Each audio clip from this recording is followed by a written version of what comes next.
Ricarda Quintero. Vamos a conversar hoy sobre qué es la muerte y el derecho hereditario. Referente a la muerte, podemos definirla o entenderla como la extinción de la personalidad jurídica y subsiste donde subsiste el problema de determinar en qué momento tiene lugar esa extinción o culminación. Generalmente la muerte se presenta luego de un hecho natural, universal y irremediable que al margen de su estudio jurídico siempre ha sido objeto de reflexión y análisis. Pudiéramos señalar que la muerte significa la desaparición de la personalidad civil de la persona, es decir, el término final de su capacidad jurídica, y que con la muerte se extingue la personalidad del individuo humano. Pudiéramos, con otras palabras, señalar que es la extinción de la personalidad jurídica del ser humano. Referente a la prueba médica, la muerte debe ser constatada y verificada y certificada por un médico con título universitario. Debe ser la certificación, debe precisar con certeza la causa de la muerte. Y si no hay un médico encargado de certificarla, es la responsabilidad de la Oficina de Registro Civil. Y posterior a esto, se suscribe o emite el acta de función que será la prueba idónea de muerte o el documento general que evidencia la muerte. ¿Cómo se prueba? Algunos señalan cómo debe probarse científicamente la muerte, con un encefalograma, mediante el reflejo de la pupila, mediante la tensión arterial. Ahora bien, una vez que sucede el hecho de la muerte, ¿cuáles pudiéramos señalar que son los efectos jurídicos de la muerte? Cuando la muerte se extingue, como habíamos señalado con anterioridad, con la muerte se extingue la personalidad del individuo, por lo que él no podrá seguir siendo sujeto de derechos y deberes. En todo caso, con la muerte, lo que nacen son los derechos de los herederos. Por consecuencia, pues el fallecido ya no es titular de esos derechos y deberes. Ahora, sí es importante resaltar que la extinción de esta personalidad no impide que se realicen algunos actos a favor de los descendientes o, o de otros parientes o terceros en general. Por lo menos, por ejemplo, reconocer a un hijo fallecido. ¿Qué sucede aquí? Se abre la sucesión del difunto, también se extinguen, en principio, por decirlo de alguna manera, se extinguen los derechos y deberes extrapatrimoniales. Y otra consecuencia que es la tutela jurídica del cadáver y la memoria del difunto con el fin de protección de los cadáveres y sepultura, también con la memoria de la memoria del difunto. Se hace también referencia a la muerte simultánea, es decir, cuando dos o más personas se produce a la vez con mínimas o ínfimas separaciones de tiempo en ciertos accidentes o catástrofes de índole colectiva. Es aquí cuando hacemos referencia a la premoriencia, que consiste en el orden en el cual se pudiera determinar la muerte, ya sea mediante la presunción de que es que sobrevive el más fuerte, determinación se hace a base de criterios objetivos del sexo y de la edad. No representa una solución arbitraria, porque en muchos casos la sobrevivencia no tiene relación ni con el sexo de la edad, o sea, eso es lo que señalan algunos estudiosos del derecho de este tipo de casos, o profesionales especialistas en este tipo de casos, sino que existen otras situaciones, además del sexo y la edad, que pueden influir en la capacidad del individuo a la hora de hacer frente a los peligros de la muerte, como los defectos físicos, mentales, la salud, entre otros.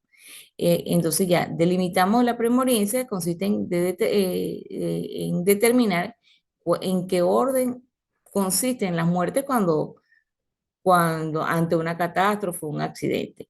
Ahora, referente a la conmoriencia, se entiende como la prueba crítica al sistema de premoriencia, prevalece entonces el sistema de conmoriencia, que consiste en que la falta de prueba se considera que todas las personas murieron al mismo tiempo. Es decir, si no logramos determinar la premoriencia, entonces, por obvias razones, quedaría operar bajo la conmoriencia, donde no podemos determinar el orden en que fallecieron por la inexistencia de pruebas mínimas necesarias.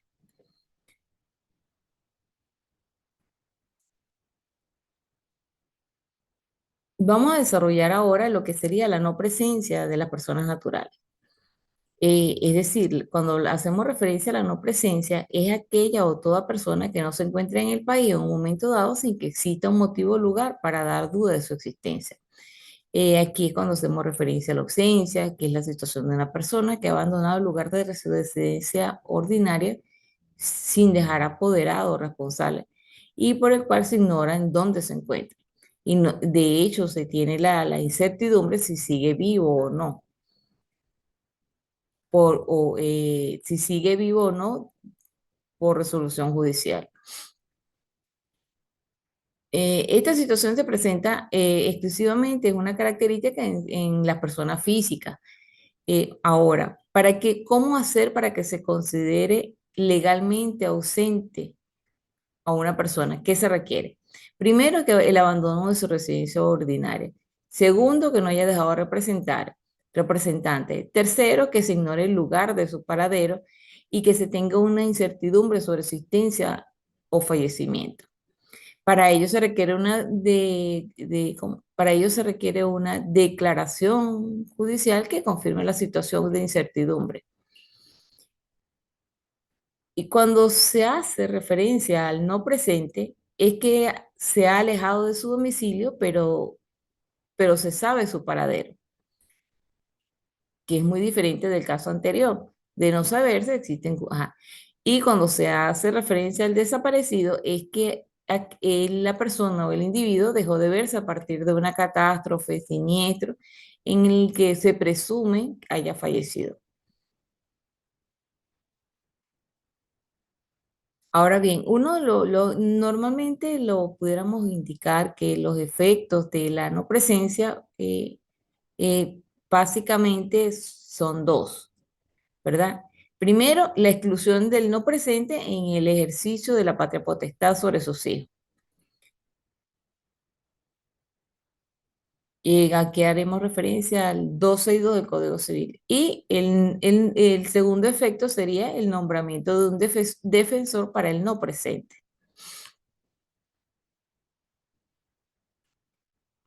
Ahora, vamos a hacer referencia a otro punto de los efectos civiles y penales de la muerte. En el derecho mercantil, normalmente las sociedades colectivas, sociedades, las sociedades anónimas o compañías anónimas, las sociedades de responsabilidad limitada, compañía anónima, firma personal, este, se disuelven por la muerte de uno de sus socios o propietarios, salvo que exista alguna cláusula que especifique darle continuar con el ejercicio de la sociedad con los herederos. Puede declararse también en quiebra tanto el comerciante que hubiese fallecido en estado de cesación de pago como el comerciante retirado del comercio. eh, Normalmente el 330. Efectos civiles y penales de la, efectos civiles y penales de la muerte. En el derecho mercantil, las sociedades, ya sea en comandita, sociedad de responsabilidad limitada, compañía anónima, eh, se disuelven con la muerte de uno de los socios. En principio, en principio se disuelve con la muerte de uno de los socios, salvo que alguna cláusula expresa la faculte para continuar con el ejercicio de la sociedad con los herederos. Y hay otro mecanismo también que declarar en quiebra tanto al comerciante que hubiese fallecido en estado de cesación del pago como al comerciante retirado de comercio. Sin embargo, nos encontramos con el hecho de que va a depender en todo caso, si estamos hablando de realidades en el derecho mercantil, es de quien decida darle continuidad a la administración, gestión de negocios de la referida empresa, mientras se resuelve el tema de lo que es el derecho hereditario. Y dependiendo también de si tiene atribuciones o no en la junta directiva o si es solo un socio o accionista de la misma. Ese desde el punto de vista mercantil, legalidad y realidad. Ahora bien, en el derecho penal tenemos primero que hacer referencia al 451, ¿verdad? porque no podrán en razón de que no podrán ser enjuiciados sino por acusación de la parte agraviada o de sus representantes legales. Si esta muere antes de hacer uso de su acción o si los delitos se han cometido contra la memoria de una persona muerta, la acusación o querella puede promoverse por parte del cónyuge, los ascendentes, los descendientes, los hermanos, hermanas, sobrinos, en realidad a los afines de la línea recta o por lo tanto a los herederos, por lo tanto a los herederos inmediatos. En el caso del derecho civil, es, se hace referencia a algunos artículos en cuanto a la muerte. Por ejemplo, el 432, durante la posesión provisional, se descubre de una manera cierta la época de la muerte del ausente y se abre la sucesión a favor. Y en esta se apertura la sucesión para lo que serían sus herederos. En el 1619, el usufructo se extingue por la muerte del usufructario. Y en 1633, la sociedad se extingue por la muerte de uno de los socios. En el 1676 se puede estipular que en caso de muerte de uno de los socios continúe la sociedad con su heredero o solo en los socios sobrevivientes. En este segundo caso, ¿verdad? Con los socios sobrevivientes, los herederos no tienen derecho sino hasta que se haga la partición. Y entonces, en consecuencia, es necesario que las operaciones realizadas, operadas antes de la muerte, sea el socio de la administración quien se encargue de ellos o el segundo representante o el segundo directivo en todo caso. La ausencia de las personas naturales. La ausencia en cuanto a la legislación venezolana es la condición física cuya existencia es incierta debido a determinados hechos señalados por ley. Podemos aquí hacer referencia, ausencia presunta, ausencia declarada o la muerte presunta. Cuando se hacemos referencia a la ausencia presunta, es que la persona ocurre en dos hechos y circunstancias. Primero, que haya desaparecido de su último domicilio o residencia y que no se tenga noticia de esa persona.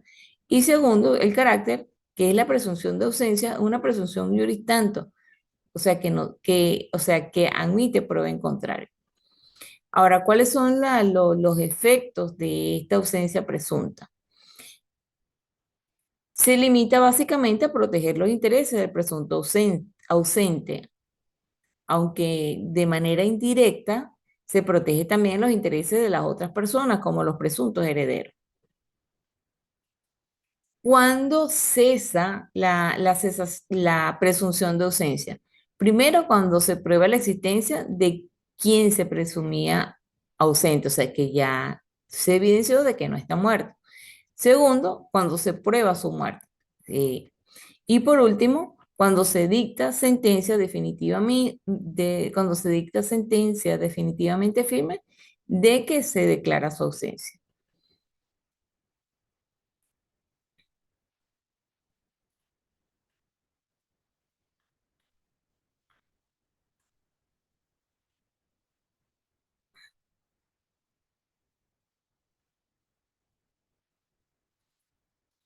Vamos a hacer referencia a lo que son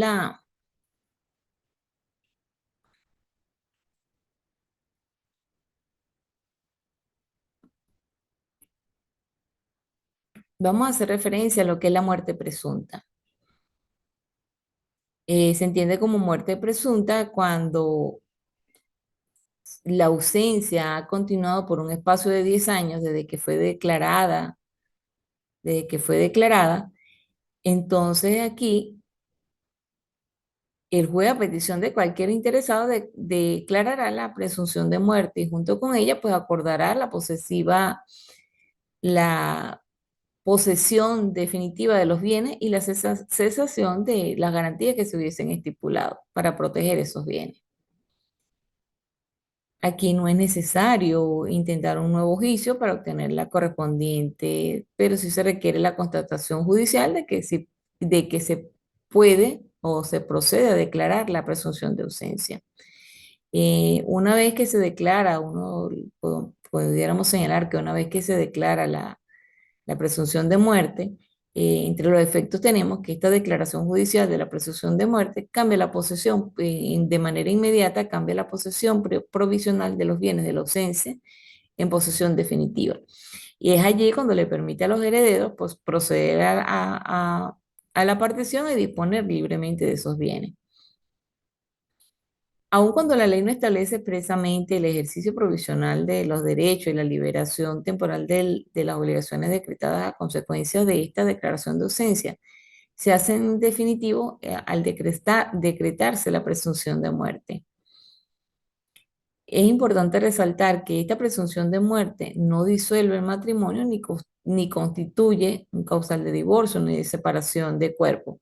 Pero si el cónyuge ausente, aunque se trate de un presunto o declarado ausente y no de un presunto muerte, a pesar de esta prohibición legal, este matrimonio no puede impugnarse hasta que mientras dure la ausencia.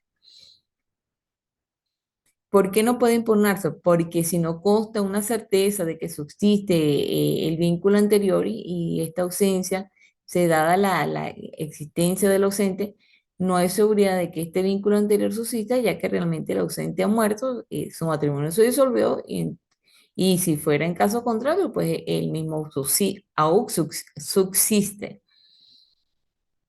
¿Cuándo cesan los efectos de la presunción de muerte?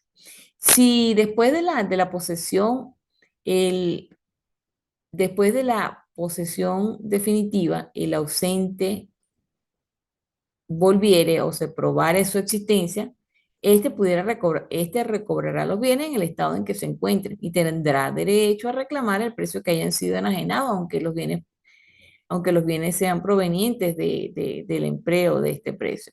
Por otra parte, no se puede reclamar nada, el ausente no puede reclamar nada al poseedor del título por el hecho de haber enajenado estos bienes a título gratuito o por haber declarado que perecieran o sufrieran deterioro. En cambio, sí, los poseedores definitivos no pueden pedir el reembolso de los gastos de conservación en que hubieran efectuado en razón de que tales gastos son cargos que habían sido de los frutos que han obtenido por la cosa. Se pudiera señalar que si luego de la posesión definitiva se descubriera que de manera cierta los herederos o legatarios hubiesen adquirido algún derecho a causa de su muerte, los sucesores otros podrán intentar acciones que les competan, es decir, que los derechos de los poseedores hayan adquirido por prescripción o percepción de los frutos de buena fe. Cuando En cuanto a la presunción de muerte por ausencia, solo procede cuando en un accidente ocurran las siguientes circunstancias. En una primera instancia, que se haya encontrado en una primera instancia que se haya encontrado en un naufragio, incendio, terremoto, guerra u otro siniestro parecido. El artículo 438 hace referencia del Código Civil, hace referencia a este supuesto. Y que a raíz del otro aspecto pudiéramos señalar que a raíz del siniestro no se haya obtenido notificación de la ausencia de la persona de quien se trata. Es por ello que frente a un caso de accidente, frente a un caso de muerte por concepto de accidente, se acredita por la partida de función levantada con las formalidades previstas por la ley o por cualquier otro medio de prueba, según los casos previstos en el 468 del Código Civil.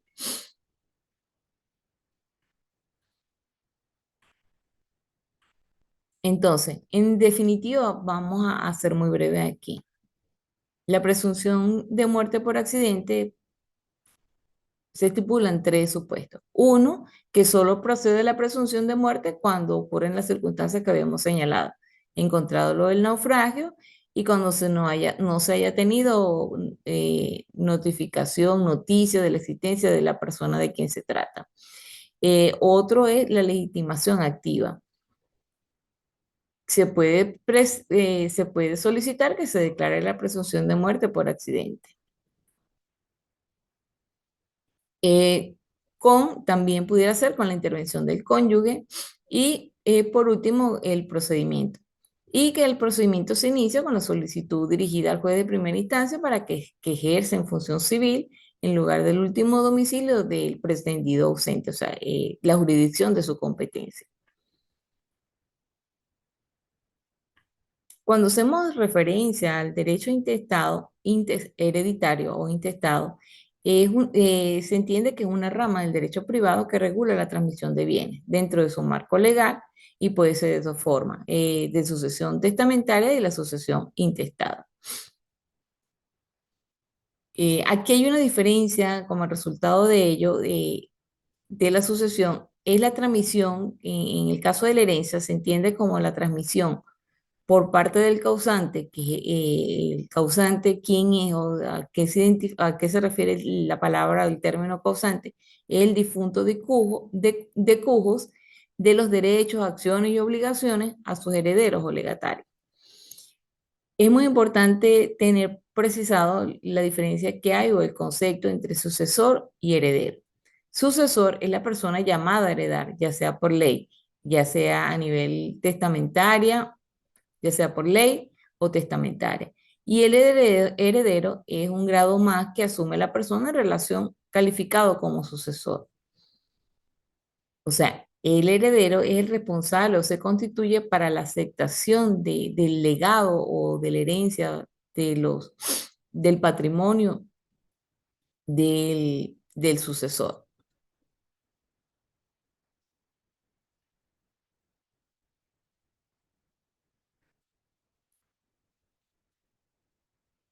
Eh, Otro aspecto o elemento interesante a precisar es las clases de herencia.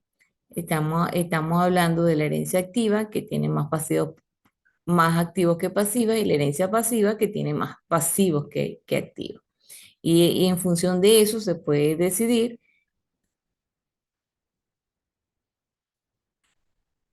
si se acepta, si se renuncia a la herencia o no. Eso ya es potestad del heredero o los herederos. Ahora, en cuanto a las clases de sucesiones, tenemos la sucesión intestamentaria, que es la regulada por ley de la persona que falleció y no hizo un testamento. Y tenemos la figura de la sucesión testamentaria, que es la que reconoce los deseos de la persona fallecida y por los que describe en su testamento, en ese caso, ante un notario para que se encara en clases de sucesión. La sucesión es un proceso si clases de sucesión. Si nosotros tenemos claro que la sucesión es un proceso de transmisión de los bienes de una persona fallecida a sus sucesores, existen dos tipos, la intestamentaria y la testamentaria. Cuando hacemos referencia a la sucesión intestamentaria, es la que es regulada por ley donde la persona fallecida no realizó testamento.